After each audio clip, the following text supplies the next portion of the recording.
आदाब दोस्तों, आज 30 जनवरी 2025 है। पेश हैं आज की कुछ अहम खबरें। अमेरिका में बाइडेन प्रशासन ने गाजा में $50 मिलियन यानी 432 करोड़ रुपए के एक फंड की मंजूरी दी थी। ट्रंप सरकार ने इस पर अब रोक लगा दी है। व्हाइट हाउस का आरोप है कि यह फंड गाजा में कंडोम बांटने के लिए मंजूर किया गया था। दरअसल अमेरिकी राष्ट्रपति डोनाल्ड ट्रंप ने पिछले सप्ताह अमेरिका से दी जाने वाली सभी विदेशी सहायता पर रोक लगा दी है। उनके इस फैसले की आलोचना हो रही है। इसके बाद व्हाइट हाउस की प्रेस सचिव कैरोलिन लेविट ने मंगलवार को पहली बार प्रेस कॉन्फ्रेंस किया और सरकार के फैसले को सही ठहराया। प्रेस कॉन्फ्रेंस में लेविट ने गाजा में कंडोम के लिए दिए जाने वाले फंड का उदाहरण दिया। उन्होंने कहा कि पिछले सप्ताह इलोन मस्क के department of government efficiency DOGE और office of management and budget OMB Gaza से जुड़े फंडिंग की जांच कर रहे थे। तब यह पता चला कि सिर्फ कंडोम बांटने के लिए इतनी बड़ी रकम की मंजूरी दी गई थी। बाइडेन प्रशासन ने फिलिस्तीन मामलों के सहायक सचिव एंड्रयू मिलर ने कहा कि यह दावा बिल्कुल गलत है कि उन्होंने कोई बुरा सपना देख लिया। मिलर ने टाइम्स ऑफ इजराइल से कहा कि स्त्री रोग, यौन स्वास्थ्य या फिर बाकी चीज़ों के लिए इतनी राशि मंजूर की गई है।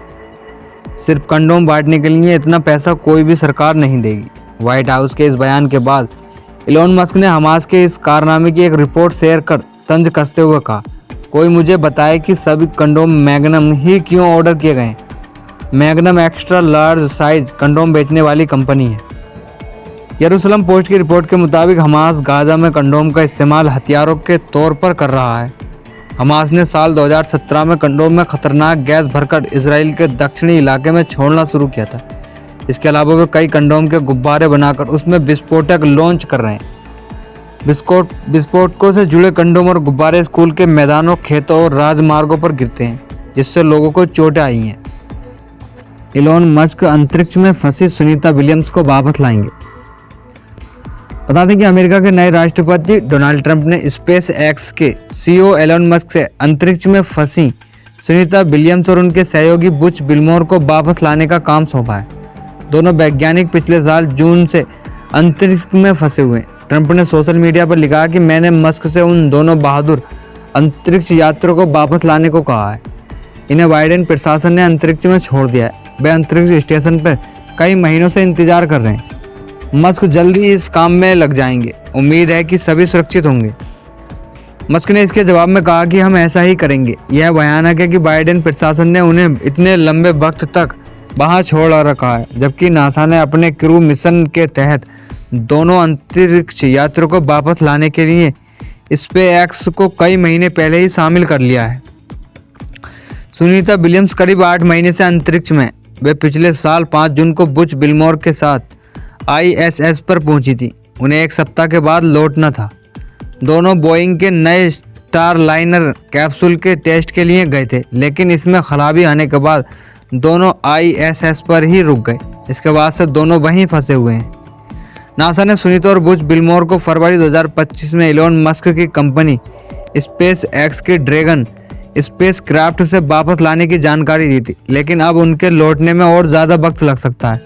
नासा ने पिछले महीने कहा था कि उन्हें 2025 के अंत का इंतजार करना होगा। यह तारीख अप्रैल की शुरुआत तक भी बढ़ सकती है। बांग्लादेश में 6 फरवरी से विरोध प्रदर्शन करेगी अवामी लीग। बांग्लादेश में पूर्व प्रधानमंत्री शेख हसीना की पार्टी अवामी लीग ने देश भर में विरोध प्रदर्शन, हड़ताल और नाकेबंदी का ऐलान किया है। अवामी लीग ने शेख हसीना के खिलाफ दर्ज मुकदमे और देश में धार्मिक अल्पसंख्यकों पर हो रहे उत्पीड़न के विरोध में यह घोषणा की है। पार्टी ने मंगलवार देर रात अपनी मांगों को लेकर विरोध प्रदर्शन से जुड़े कार्यक्रमों की जानकारी दी। अवामी लीग ने चेतावनी दी है कि अगर प्रशासन ने उनके कार्यक्रमों को रोकने की कोशिश की तो वे कड़े कदम उठाए जाएंगे। पिछले साल 5 अगस्त को शेख हसीना के तख्ता पलट बाद अवामी लीग देश में पहला बड़ा कार्यक्रम करने जा रही है। कार्यक्रम के डर से अभी कोई पार्टी नेता छुपे हुए हैं। शेख हसीना के खिलाफ दर्ज सभी केस वापस लिए जाएंगे। इनमें पूर्व प्रधानमंत्री के खिलाफ दर्ज कथित हत्या का मामला भी शामिल है।